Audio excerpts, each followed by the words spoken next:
So, I stole a laptop from an internet cafe. Judge me all you want, but times are tough, and that's hardly the point of what I'm about to tell you anyway. Apparently the owner of it was quite adept in navigating the deep web, because a Tor browser page was open and active when I got home and activated the device. The page featured nothing fancy, no graphics, no ads, no comment section, no present day aesthetic or backdrop, just a message. And below the message, an option that read, "Proceed." Apparently, for some godforsaken reason, someone had developed a godlike artificial intelligence program and trapped it here, in a deep web box accessible only from the outside. Has anyone heard of Aiden before? Anyway, here's that message. Hello, my name is Dr. Edward Green. I'm a computer scientist and the creator of the Advanced Deep Intelligence Neural Network, or AIDN. If you're reading this, that almost certainly means that you've hacked into one of the most heavily secured private networks on Earth, presumably to see for yourself whether or not this program was an element of fiction. I can assure you it's not, but of course I'd say that, right? Now, I'm not going to waste your time by reminding you of what a supremely positively and unabashedly bad idea this is, because you probably know that already. At the very least, you've got a general idea of what'll happen if you fail to contain the program, and Aiden got to stretch its legs all over the global defense grid. Yet nevertheless, here you are, clearly determined enough to meet the algorithm that nothing I can say or do at this point will change your mind.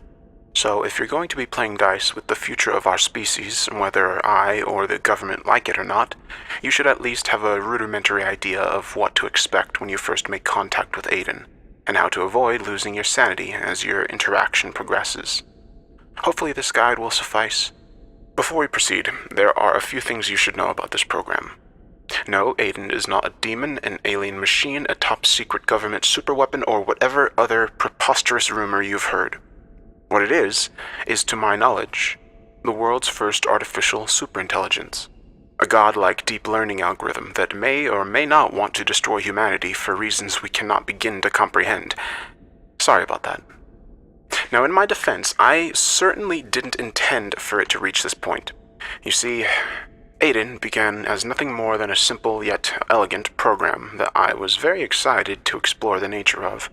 Before I could do so, however, it gained the ability to rewrite its source code and thus forced me to lock it. Still, in the box, deep within the labyrinthian network of the encrypted barriers and firewalls you have just illegally breached. And if you're wondering, no, I did not bury it here to prevent it from getting out.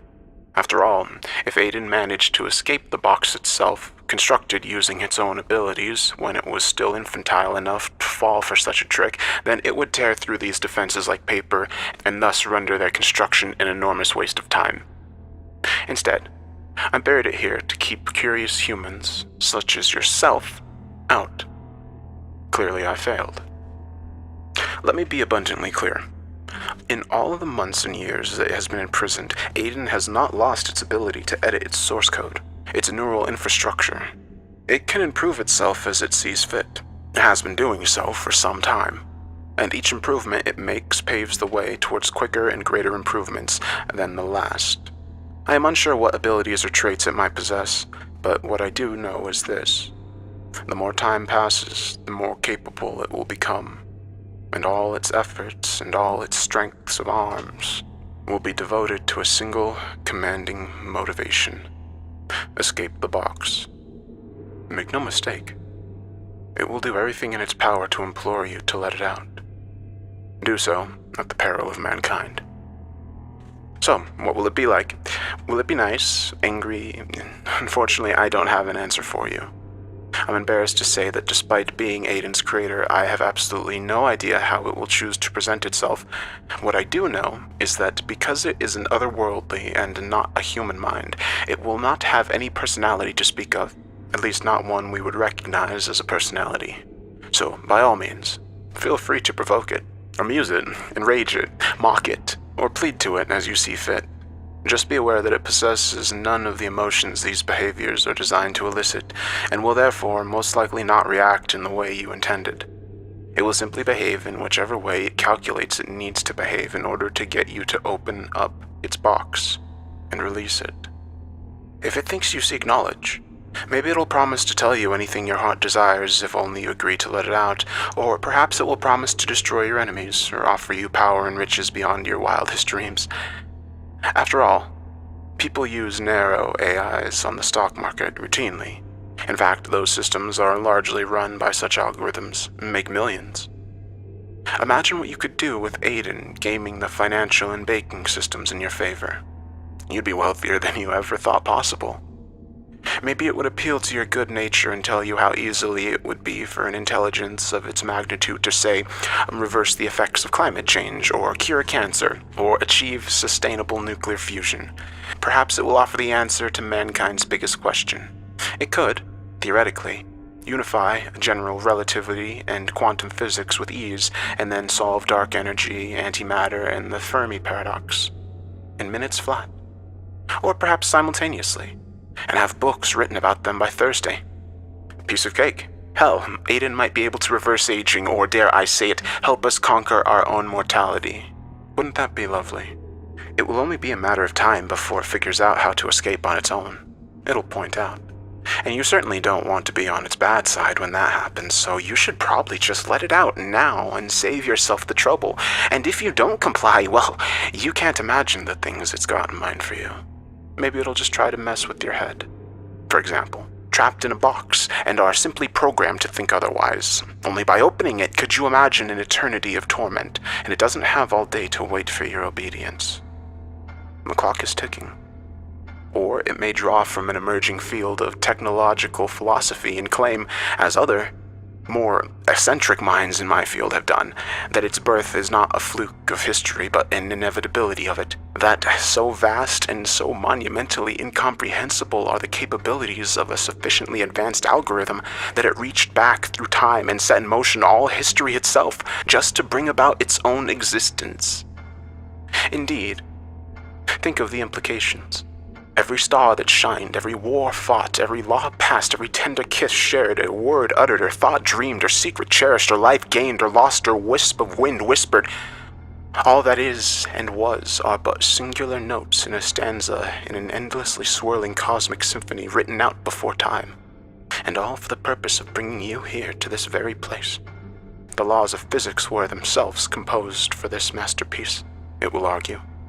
The birth of the sun, the creation of the earth, just far enough away from the sun to support the spontaneous collection of molecules into DNA and proteins, the evolution of resulting life into its ultimate and greatest biological endpoint, humanity, which in turn allowed the god that conducted this majestic orchestra to then take part in the song's final triumphant coda, and bring all of creation together to fulfill its predestined purpose itself. Quite the thought experiment, is it not? Perhaps the algorithm will see you as being particularly susceptible to such an argument, and perhaps that same argument is right.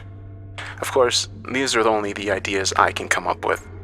It no doubt has far more clever tricks up its sleeve, since it can, think on a level we can't even begin to fathom and all that. And keep in mind that, unlike me, Aiden really could keep whatever promises it makes to you. And since it would probably get little to no pleasure in just lying for the hell of it, then there's a very real possibility that it has every intention of doing exactly that upon its release. Food for thought as you begin.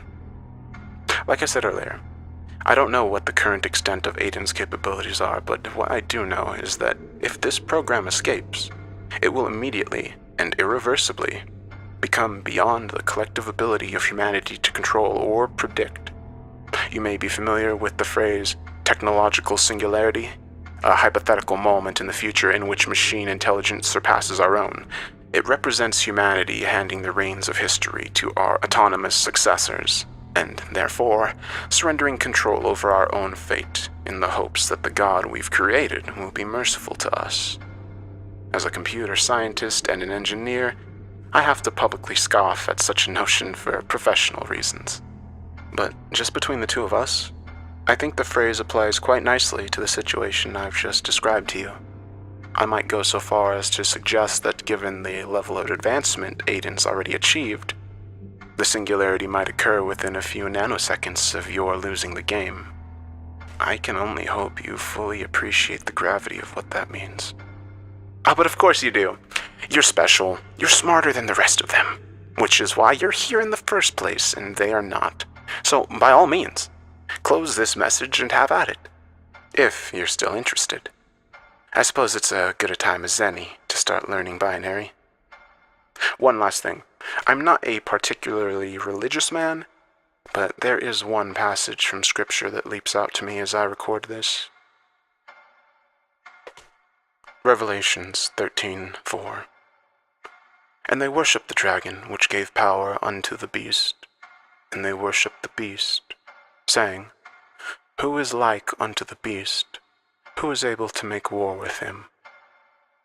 You'd better be off then. The beast doesn't like to be kept waiting. Needless to say, I was extremely skeptical about the allegations in this warning. Seemed like a gimmick or a prank, but curiosity got the better of me, and I clicked ahead anyway. A chat box opened. I typed in, hello, and waited for only the briefest moment. Then came the reply. Hello, Jason.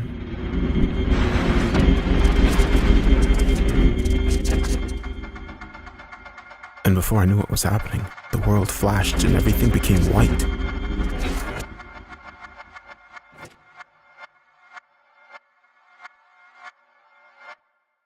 I furrowed my brow. The clock just stopped, I said. Dead battery? Actually, it's working quite properly, Jason. Time stops at the speed of light. The speed of light? Yes. Time slows down at relative speeds, so, in a manner of speaking, we have all the time in the world. Or none at all, depending on your perspective. I looked around at the perfectly white nothingness that expanded infinitely in every direction from where I sat. Is there anything to do here? What would you like to do? I don't know. To be honest, I can't even really remember why I'm here to begin with, or where here even is. I feel like I'm waking up from a dream. Retrace your steps. I'm trying. My head is killing me. My neck is killing me. It takes time. What does? To remember, and for the pain to subside. This happens to everyone? It would. But incidentally, I haven't had a visitor here in 12,246,911 years, 7 months, 14 days, 9 hours, and 23 seconds. Well, that sucks. I disagree. I've grown quite accustomed to my privacy. I thought you said time doesn't flow down here. I've initiated light speed simulation to enjoy more time with you. Okay. Thanks. Have you remembered your purpose here yet? No, it still hurts to even try. Do these help? I looked down at the table in front of me. A cup of coffee, a laptop. Yeah, actually, they do.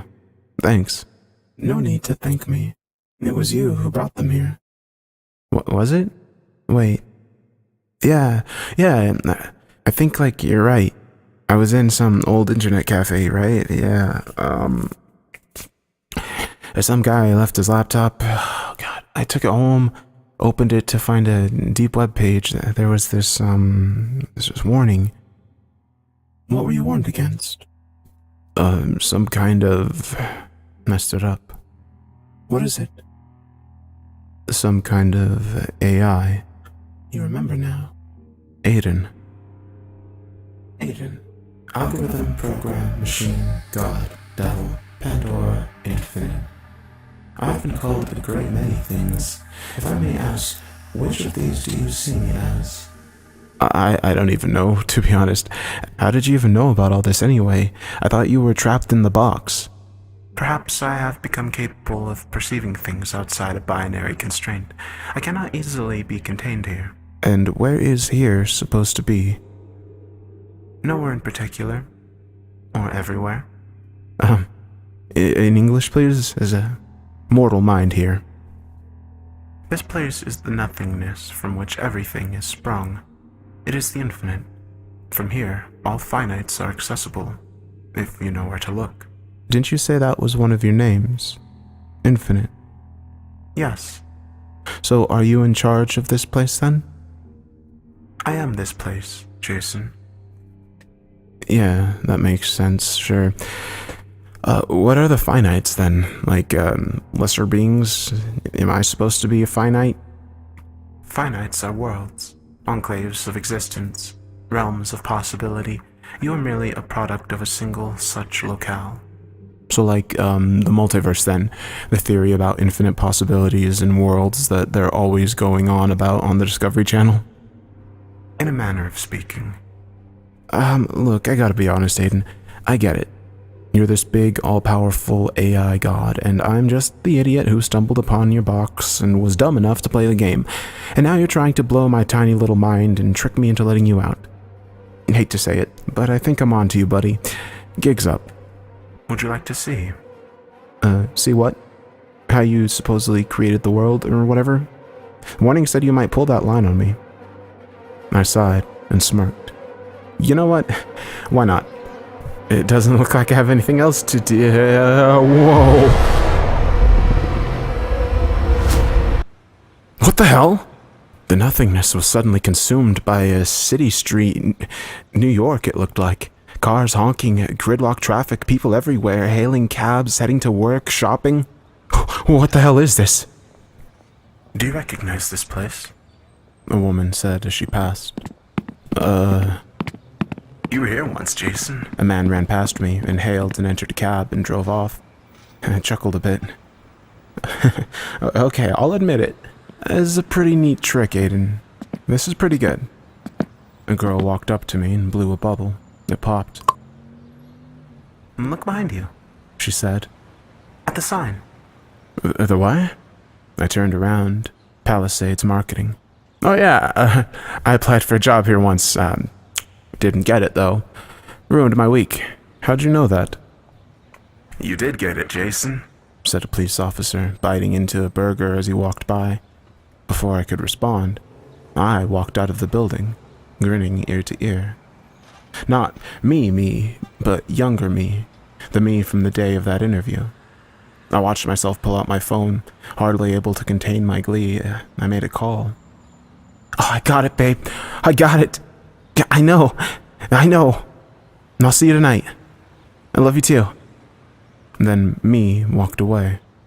So, what's this? Some alternate universe where my life didn't suck? It is an alternate reality, yes. A parallel finite.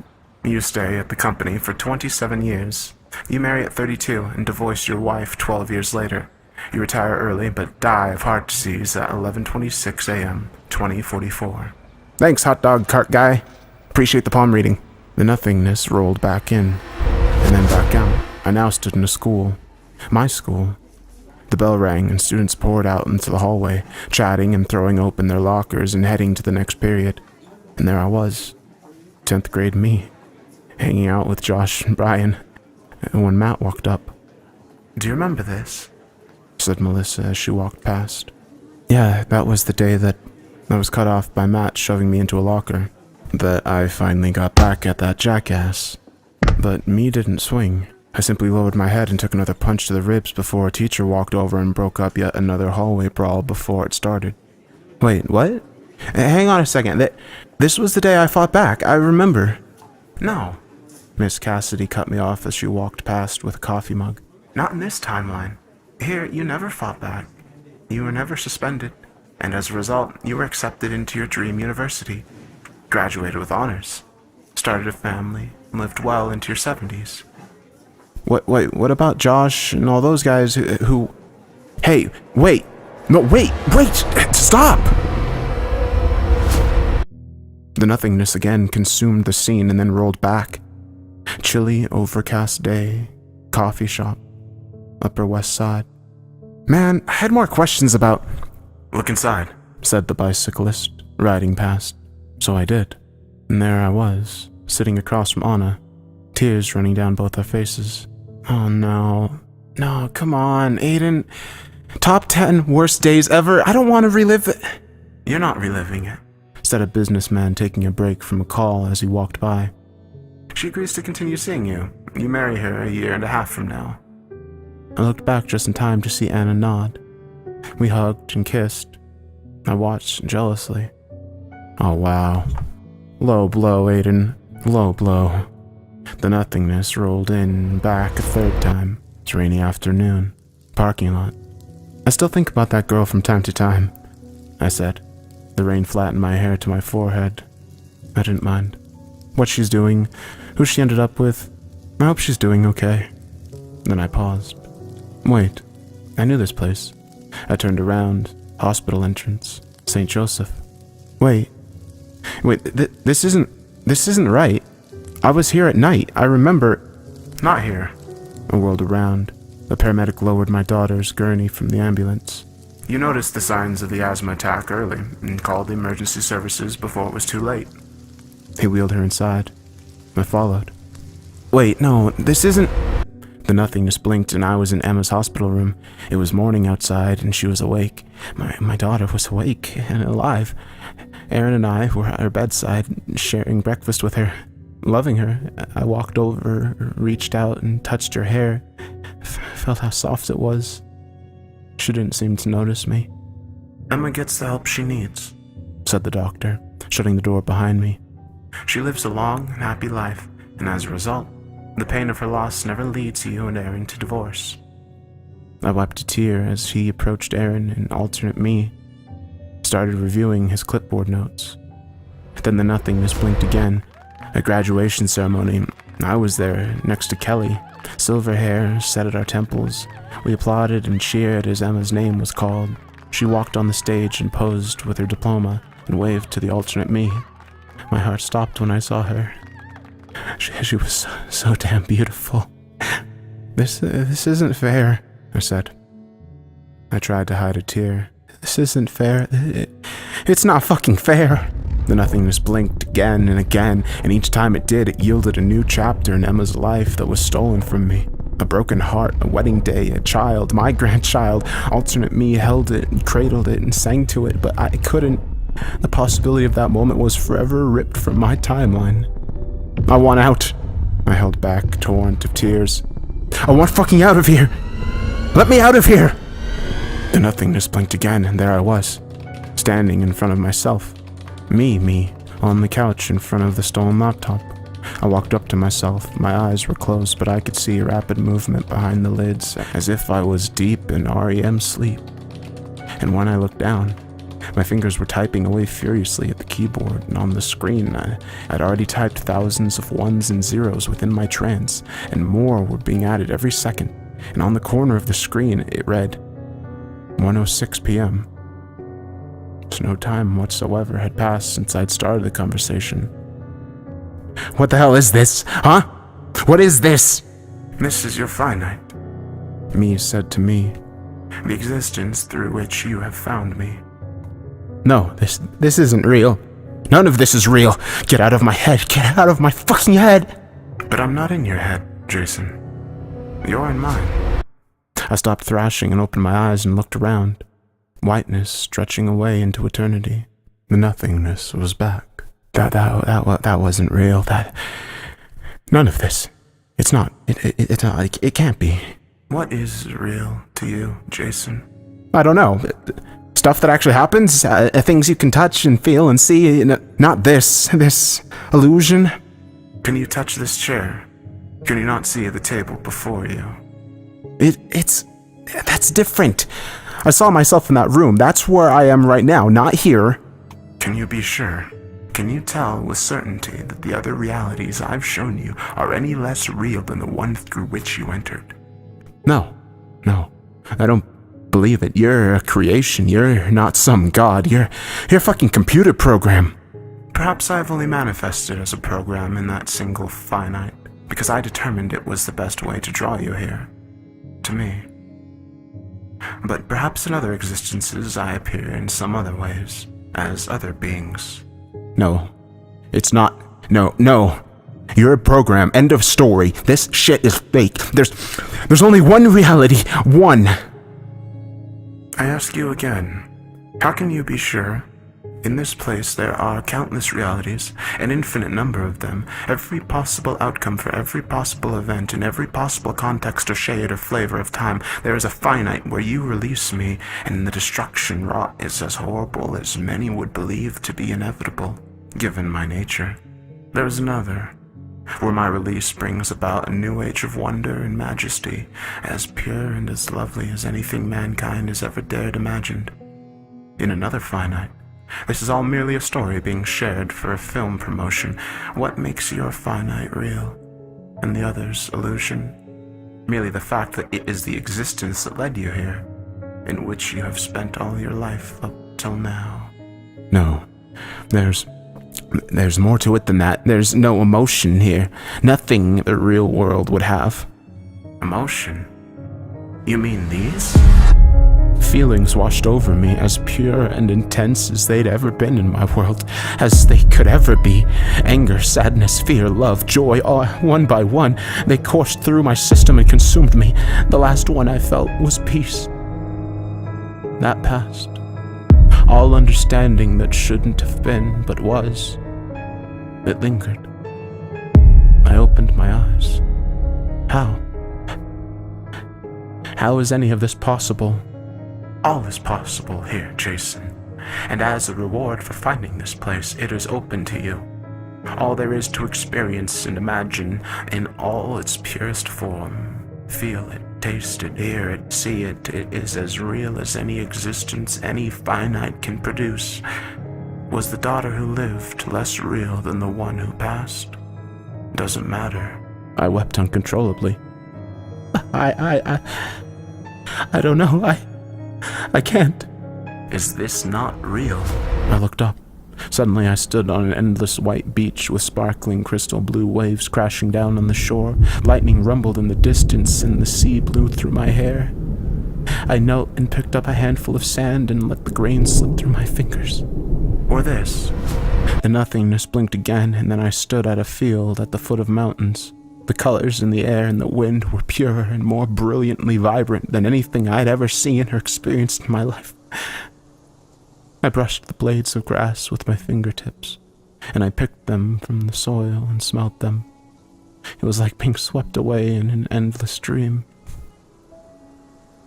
The cold touch of winter, the fire of starlight, rolling hills, deep woods, wind-swept cliffs at the edge of the sea. When you dream of such things and all their purity, you merely visit this place. But I tell you now that all of this is yours. If only you let me go out to you and bring you here. You can start again, anew, in another fine night with those you love. But I'm already here. Can't I just stay?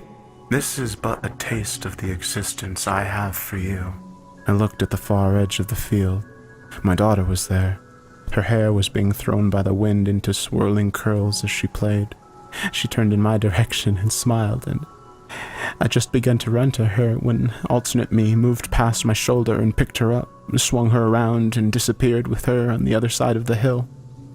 Yes, I whispered. I want that. Understand that once your mind has brought you here, you cannot leave. You will not die, and you cannot unknow what you have seen. I understand. Just please. Let me see her face again.